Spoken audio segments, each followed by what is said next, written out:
Hello and welcome to this video about the Wadia 861 CD player. It's probably one, if not the best player ever, one of the two or three, at least in my books. What's wrong with it?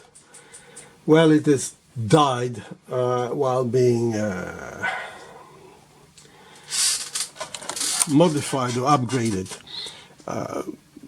Luckily, this guy is relatively competent, and he only replaced big capacitors, didn't try the surface mount ones, and the surface mounts were awful. You know, there is a servo board there.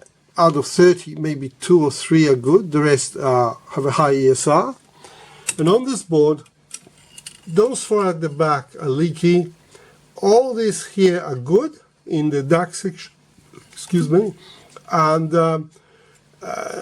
all these against 2 rows in here are all leaky. Some of them are even open circuit. And again, that one here is good. So where he fell was this baby here.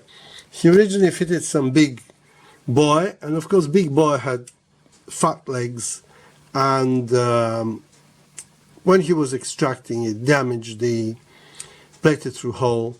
But this is a 4-layer board. You can see that the positive leg goes there into that wire, but the negative doesn't have any presence, neither on this side nor on the other. And there are 4 layers going from that pin. I've seen it. So because the board doesn't get any voltage, it doesn't do much. Basically, it turns the lights on, and the head has a fit.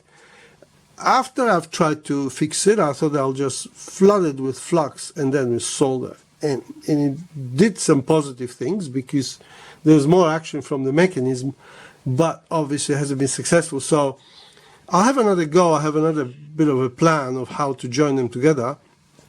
But if not, we'll have to go to specialist repair. We have pace assembly here in Perth, but the guy has retired. Or we used to have pace assembly, and I'll ask him if he would go and just fix those 2 holes. So we'll see about that. I'll show you what it does. You see the head travels, and it actually laser shines now. It didn't before. Has a fit, and then goes back to its resting place. So that bit, you know, it started working. Before it was just stuck in place there and had a fit. But obviously the electronics that controls it all is still not working. And of course, player doesn't boot. Normally goes through booting sequence and nothing here. You know, it's not responsive to this or remote control. And interestingly, this never seen such in these units such amounts of grease. It's very strange grease. It still has its lubricating properties, but I think it's a bit too much. Well, it hasn't attracted dirt because it looks clean, but I've never seen such thing. I don't know if it's original or aftermarket. Interestingly, the owner replaced one belt there, but that one is not replaced. But it's so soft. I've never seen a belt so soft yet still work properly. So, but I'll replace it anyway because it's probably not far from failing.